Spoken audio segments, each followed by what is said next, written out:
Converso agora com Tasso Lago, que é especialista em criptoativos, em criptomoedas. Tasso, boa tarde, obrigado por estar aqui com a gente. Os criptos estão subindo neste momento, nesta semana, porque eles estão bonitos ou é porque o restante do mercado está muito feio? Bom, o Bitcoin e o mercado cripto ele segue uma tendência de alta, uma vez que a gente entende o ciclo do mercado. Os criptoativos têm ciclos de alta a cada 4 anos, que é formado pelo halving, que é basicamente você cortar a produção do Bitcoin pela metade. Com isso, você tem uma diminuição da oferta pela lei de oferta e demanda. A gente tem, né, a subida dos preços, ainda mais impulsionado pela adoção institucional, como BlackRock, Fidelity e empresas MicroStrategy e até mesmo a Melius, né, comprando Bitcoin com o seu caixa. Isso gera uma pressão de demanda muito grande e o mercado de criptativos tem sido o foco. Também temos o mercado impulsionado pelo corte de juros. Então, eu acredito nesse momento num super ciclo cripto que seria até o ano que vem. E como que essa bagunça que está no mercado tradicional acaba influenciando o mercado cripto, Tasso? Porque a gente está numa situação em que, por exemplo, os papéis de dívida de 20, 30 anos dos Estados Unidos estão pagando 5%, patamar assim, que é absolutamente fora da curva, muito mais do que pagam outros países como Alemanha, Japão, países comparáveis. Está tendo, de fato, um momento de muita aversão ao risco americano. Como é que dá para correlacionar esses dois fatos observados nessa semana? Aversão a risco às treasuries, um ativo quase sem risco, e patamar recorde do Bitcoin, um ativo absolutamente volátil no seu histórico. Bom, se você olhar a volatilidade do Bitcoin nos últimos meses e anos aí, ela vem diminuindo, o que é consequência, né, da adoção. Inclusive a alta de hoje, 1,5%, 2%, a alta de ontem, 2%, se a gente estivesse falando em 2021, seria alta de 20, 30, 50% no dia. Isso já não existe mais. Então o Bitcoin vem caminhando para uma consolidação com relação ao seu risco e incertezas. Uma vez que instituições como a BlackRock falam que o Bitcoin é o novo ouro digital. Então a gente também tem essa aversão à situação dos Estados Unidos, o que é uma coisa bem curiosa, né? Porque, por exemplo, a gente que é do Brasil vê os Estados Unidos como a grande potência mundial, credor, e agora a gente escuta falar, como por exemplo o Elon Musk, ele cita que se eles não tiverem uma política de austeridade, os Estados Unidos iriam quebrar.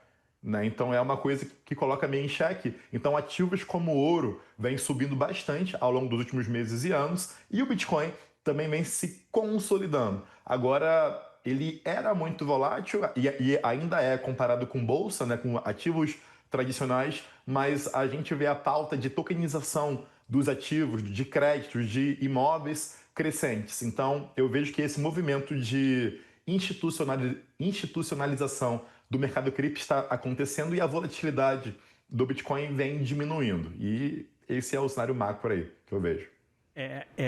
Agora, e aí, diante dessa tua leitura, Tasso, como que o investidor pode se posicionar? Assim? Primeiro, em termos de ativo, porque uma coisa é você comprar um cripto, tipo um Bitcoin, Ethereum, né? Você está exposto àquele ativo. Outra coisa é pensar, por exemplo, na tecnologia, né? Então, tokenização, investir em tokenização, investir numa arquitetura aberta de transação financeira é um outro rolê. E aí, qual é o ativo que você pode estar posicionado para estar comprado em tecnologia e não necessariamente no criptoativo? Bom, quando a gente vai falar de criptomoedas, existem milhares para a gente poder conversar. Para o investidor que ele está começando, Bitcoin e Ethereum, né, são as mais indicadas. E se ele quiser se aprofundar, existem setores mais institucionais, como por exemplo a Aave, que é basicamente, né, uma forma de você investir e pegar empréstimo, dando seus dinheirinhos, seus dólares e rentabilizando em dólar ou dando o seu Bitcoin, dando o seu Ethereum de garantia para pegar crédito e assim fazer esse dinheiro girar. Existe também um nicho de inteligência artificial, aí a gente pode falar de moedas como a virtual e a cookie, mas assim, Não quero complicar muito, até porque a gente não está num espaço tão aprofundado de cripto, mas na minha visão, para quem busca maior rentabilidade, o Ethereum ele tem um maior potencial que o Bitcoin e não é tão mais arriscado assim. O Ethereum é a segunda maior cripto. Eu tenho uma estimativa que o Ethereum possa atingir aí 8, 10 mil dólares, até 12 tranquilamente. Então, já o Bitcoin, eu não acredito que ele passe tanto dos 150, num cenário otimista, 200 mil dólares. Né? Então, seria de hoje menos de potencial no cenário mais otimista de 100% de alta. Então, eu entendo que o mercado ele dá muita oportunidade, tem muita moeda hoje subindo 20%, 25%, mas se a pessoa não tem experiência, eu não aconselho que ela vá se aventurar assim na piscina mais profunda. Começa na piscina mais rasinha, com o pezinho mais devagar ali.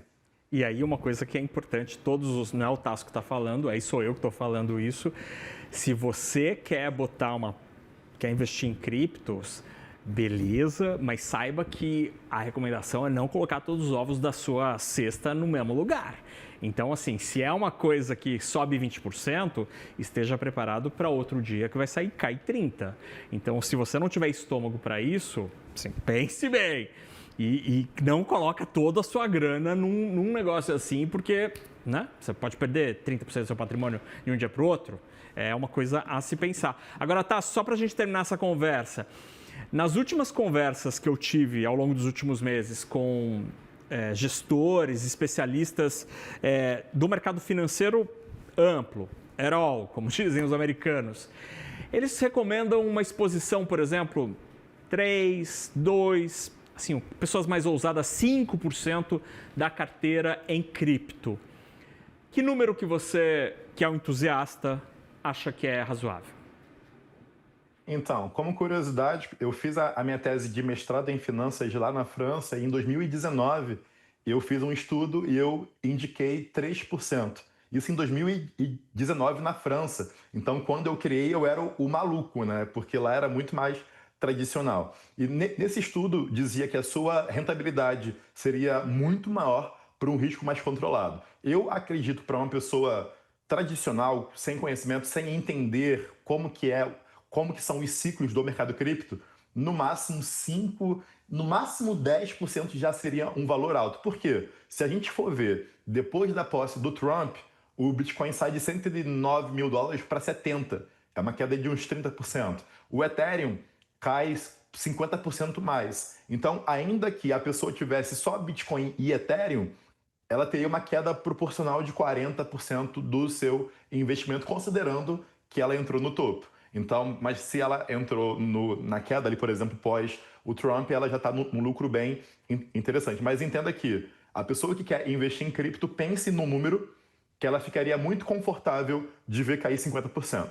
E aí, se esse número for 1%, 2%, 10%, é de acordo com cada um do momento de vida, com filho, sem filho, jovem, não jovem. E aí, o que eu faço? Eu sou jovem, ainda não tenho filho, então eu tenho um percentual maior, mas já estou tirando porque eu quero ser pai, então já estou baixando ali também.